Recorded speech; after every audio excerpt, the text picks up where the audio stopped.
To get into the content of the book, crushing, God turns pressure into power.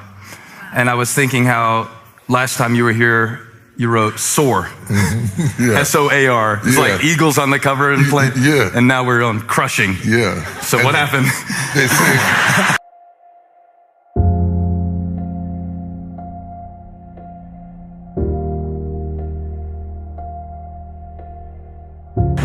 one is not diabolically opposed to the other. For the eagle, soar is about flying, but for the eaglet, soar is about falling. If the eagle stirs her nest and the eaglets are pushed out of the comfort of their nest, is that not crushing? If their food supply is now cut off and they are pushed out by their own mother to fall off the side of a cliff, is that not crushing? Why would mama do that to me? Why would mama not feed me? And in the process of the eaglet falling, flapping its wings in hysteria, it is the thing that crushed the eaglet that causes it to soar. Wow. The whole value of crushing is to explain to people not to be confused when the crushing precedes a soaring. Because a lot of times, if we only tell you about soaring and we don't tell you about crushing, when something crushing happens in your life, it looks like what we preached is not true. Whereas crushing is the process and soaring is the promise. You cannot have promise without process. And we live in a time where people preach more about the promises and less about the process.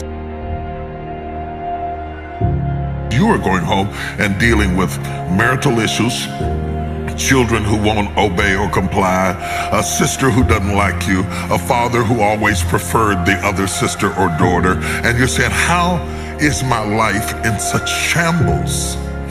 Never realizing that those that God is going to anoint the most, He always crushes the most severely. The problem we have today is that people want a success for which they have not been groomed for. Success that you have not been groomed for is like birthing a baby prematurely. The chances of survival go down the earlier the baby is exposed. And to be exposed too soon is not a blessing, it's a curse. You don't want anything before it's time. Nothing before it's time. There's a time and a season for every purpose under heaven. The first time I went to the mic to preach, my hands were shaking so bad that when I held the mic, I was nervous when I picked it up, but when I knew that they could see that I was nervous, that made it worse. So it was kind of like a tambourine or something, you know. So the next time I had them adjust the height of the mic. I didn't quit preaching. I had them adjust the height of the mic and put my hands behind my back so they couldn't see my hands. And I preached the first 5 or 10 minutes with my hands behind my back until enough anointing came. Because when the anointing comes, the fear goes. And then I took the mic and started preaching.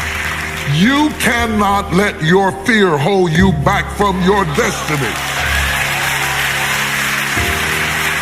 You have to feel the fear and do it anyway. Do it broke, do it scared, do it nervous, do it trembling, do it on your knees, do it with help, do it on crutches, do it in a wheelchair, because you don't want to end up in a nursing home sitting on a bedpan wondering what would have happened if you'd only had more courage. I was doing research for my book and I found out that the same part of the brain that processes physical pain processes emotional pain. So my brain doesn't know whether my heart is broken or whether you stabbed me in the leg. The same part of the cerebellum that sends the message that you're in pain is just as intense about a broken heart as it is about a stabbed leg. You understand? So all of a sudden I'm in trauma, but there's no paramedic because I'm not bleeding. I'm not being crushed on the outside where you could put a tourniquet on it and send me to the emergency room. I'm being crushed in my heart. I'm being crushed by failed expectations. I'm being crushed by the fact that I'm older now and I thought I would be further than I am, and I am not. God has a whole lot of ways to crush you. I'm being crushed by bankruptcy. I'm being crushed by disappointment. I'm being crushed because I love somebody who won't love me back. I'm being crushed because I have a child who disrespects me. There are all kinds of ways for you to be crushed in places that people don't see, and it affects you like you are being stabbed. This trauma of the soul cannot be treated in the hospital. This trauma of the soul, this secret crushing that God allows us to go through sometimes in our life are beyond explanation. And yet there's not a person in this room, young or old, black or white, rich or poor, intellectual or illiterate, who escapes it. You cannot live in this world and not need what I'm talking about. You cannot live in this world and not need it. Something in your life is going to be what God uses to crush you. But remember that crushing is not the end. My spirit, God said, I want you to go tell my people that crushing is a stage, it's not a destination.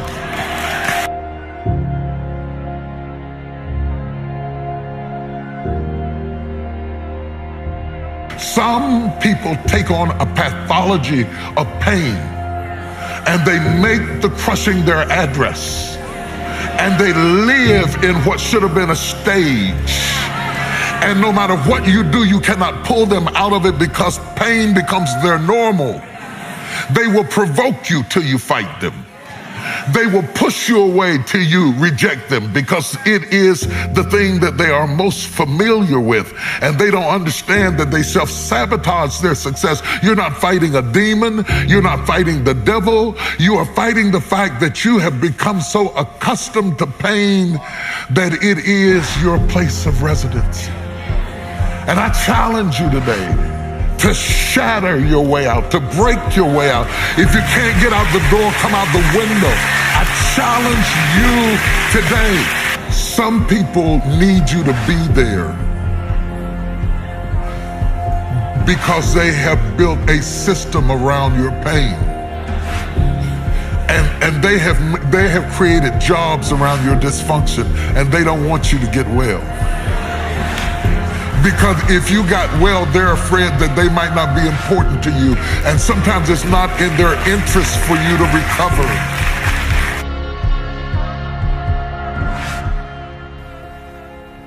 I call it crushing. And I want to tell you something. I'll be honest with you. The subtitle really isn't mine. It's what the publishers wanted. My title really was Crushing is Not the End.